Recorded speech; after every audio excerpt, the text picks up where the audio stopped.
Every single day, America builds enough houses to require 35 million board feet of lumber, and not a single acre of natural forest is lost.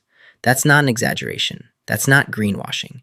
That's the statistical reality of an industry you've completely misunderstood. While you imagine loggers decimating ancient woodlands, the truth is radically different. America has more trees today than it did 100 years ago. We're adding forest faster than we're harvesting it. But here's what nobody's asking. If we're not cutting down forests, then where is this endless river of wood actually coming from? The answer reveals an industrial system so brilliantly designed, it makes Amazon's supply chain look primitive. Welcome to the concept that changed everything. The tree farm. Not a forest, a farm. In 1941, the lumber industry made a decision that would reshape the American landscape. They would grow wood like wheat. Today, 91% of all lumber harvested in America comes from private tree plantations, not public forests. These aren't natural ecosystems. They're agricultural operations with harvest cycles. A typical southern pine plantation plants 600 seedlings per acre, grows them for exactly 25 to 35 years, then clear cuts the entire plot and replants within weeks. It's rotation farming, just with 80-foot-tall crops. There are currently 56 million acres of these working tree farms across America, an area larger than the entire state of Minnesota, dedicated solely to lumber production. But growing trees faster than nature requires something disturbing: genetic manipulation. Deep in corporate research facilities, forestry companies have been breeding super trees for decades. Companies like Weyerhaeuser and International Paper run genetic programs that would make Monsanto jealous. They've created loblolly pines that grow 40% faster than wild trees, with straighter trunks, denser wood, and resistance to disease. Some experimental trees can reach harvest height in just 15 years instead of 30. This isn't random selection, it's CRISPR-level precision forestry. They're cloning the perfect specimens, tweaking genes for faster cellulose production, and creating monoculture forests of identical genetic stock. It's efficient, it's profitable, and it's completely rewritten what a forest even means in modern America. Now we enter the invisible infrastructure, the logistics network that moves forests from ground to framing lumber in under 72 hours. When a plantation reaches harvest maturity, mechanical feller bunchers descend like mechanical locusts, each machine capable of cutting, delimbing, and stacking 200 trees per hour. One operator replaces 50 axe-wielding loggers from a century ago. The logs are loaded onto trucks, each hauling 25 tons of raw timber, and enter a precision routing system. GPS trackers, mill capacity algorithms, and fuel optimization software determine which of America's 8,000 sawmills receives each load.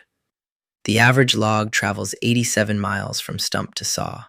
The entire system processes 15 billion cubic feet of wood annually, a flow rate that would require a continuous convoy of logging trucks stretching from New York to Los Angeles. Inside the sawmills is where raw trees become American currency. A single modern mill can process 400,000 board feet per day, enough to frame 13 houses.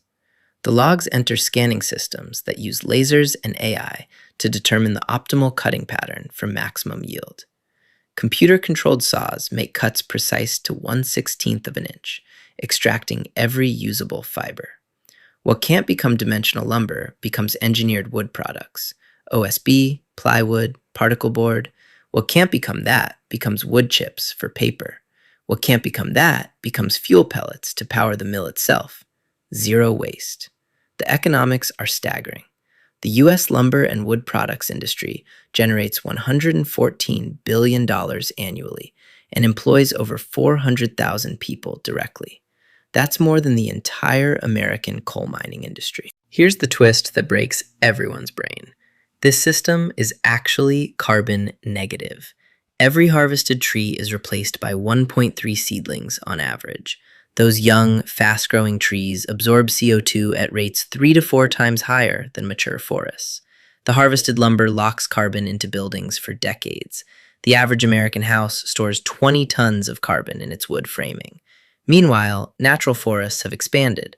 Since 1990, U.S. forest coverage has increased by an area the size of South Carolina. The Nature Conservancy calls it the North American Forest Paradox. We're harvesting more wood than ever while simultaneously increasing total forest area. This isn't greenwashing propaganda. It's data from satellite imaging and USDA forest surveys. Sustainable forestry isn't a future goal. It's already happening. The future is even stranger. Companies are now experimenting with 10-year harvest cycles using genetically optimized hybrid poplars. Drones plant seedlings via automated seed bombing. AI predicts optimal harvest timing based on weather patterns, market prices, and tree growth rates measured by satellite. Some operations are testing vertical forestry, growing trees in controlled environments with accelerated light cycles, like a cannabis grow-op, but for construction lumber. Bioengineered fungal treatments can increase wood density by 30% post-harvest, creating stronger lumber from smaller trees. Mass timber construction, using engineered wood products to build skyscrapers, is creating demand for entirely new species and wood formats. The question isn't whether we'll have enough wood. The question is whether we'll recognize what a forest even is in 30 years. And now you know the answer to the question from the beginning. Where does the wood come from? Not from forests, not in the way you imagined.